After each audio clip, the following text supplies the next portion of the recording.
আসসালামু আলাইকুম, কেমন আছেন সবাই? আশা করছি সবাই ভালো আছেন। আমরা আলহামদুলিল্লাহ ভালো আছি।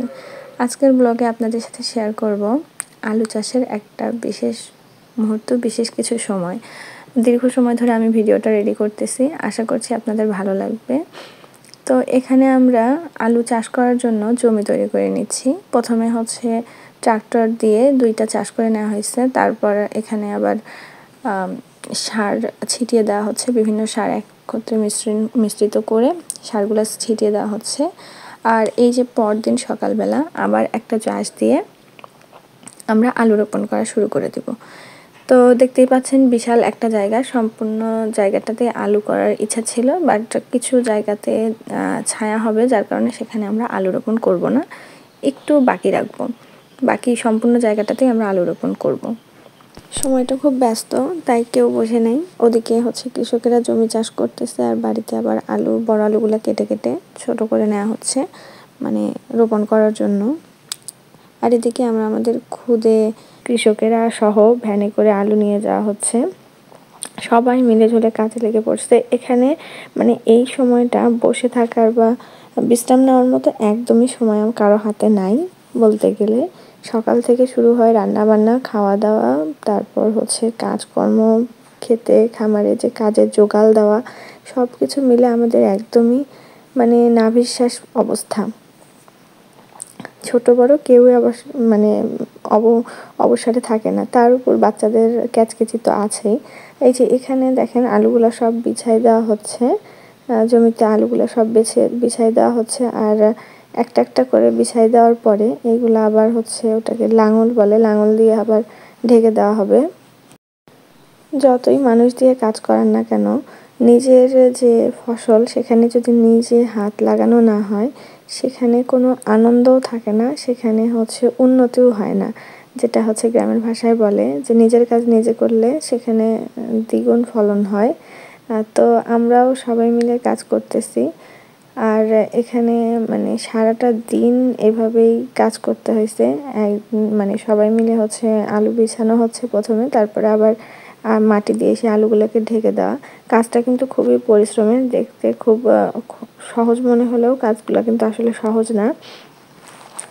তো সমস্ত আলুগুলো লাগানোর পরে এই সাইডটা দেখেন একদম এত সুন্দর, একদম সারি করে করে লাইন লাগানো হয়েছে। এখানে হচ্ছে মাঝখানে বাঁ পাশে যে জমিটা সেখানে হচ্ছে মাঝখানে আলু করা হয়েছে, আর 2 সাইডে ছায়া পড়ে, তো ওই জায়গাটা আমরা বাকি রাখছি। এইদিকে আলুর ফলন খুব একটা ভালো হবে না, তো ওখানে সরিষা বুনে দেওয়া হবে। তো এই যে সারা দিন মাঠে আর বাড়িতে এভাবে দৌড়াদৌড়ি করে দিন কাটতেছে।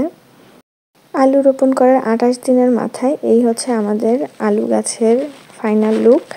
আলুর গাছ থেকে একদম মানে মাটি থেকে আলু গাছগুলো একদম তরতাজা হয়ে বের হয়ে আসছে, একদম ঝোপ হয়ে গেছে। আর আলুগুলো বেঁধে দেওয়া হয়েছে, 2 পাশ থেকে মাটি টেনে টেনে বা পাড়ি বেঁধে দেওয়া হয়েছে। দেখেন কি সুন্দর দেখতে, গাছগুলো দেখলেই মনে শান্তি লাগে। তো এই হচ্ছে আমাদের আলুর অবস্থা। আজকে আলু বাধাই করা হয়েছে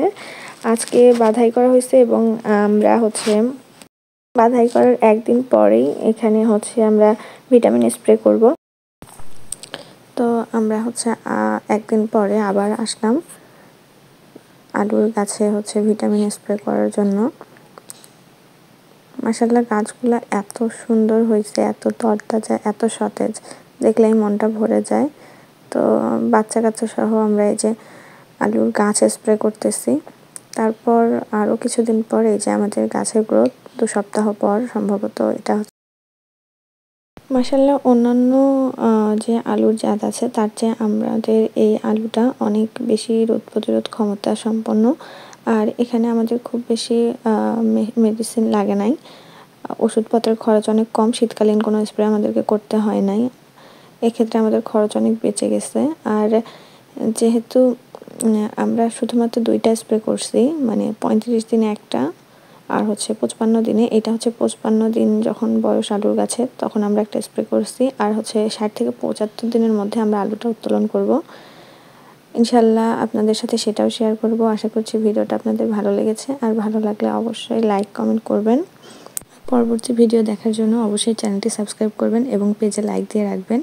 আশা করছি ভিডিওটা আপনাদের ভালো লেগেছে। আর চেষ্টা করব এরকম সুন্দর সুন্দর ভিডিও আবারও আপনাদের সাথে শেয়ার করার জন্য। আলু উঠানোর সময় তো অবশ্যই আপনাদের সাথে শেয়ার করব।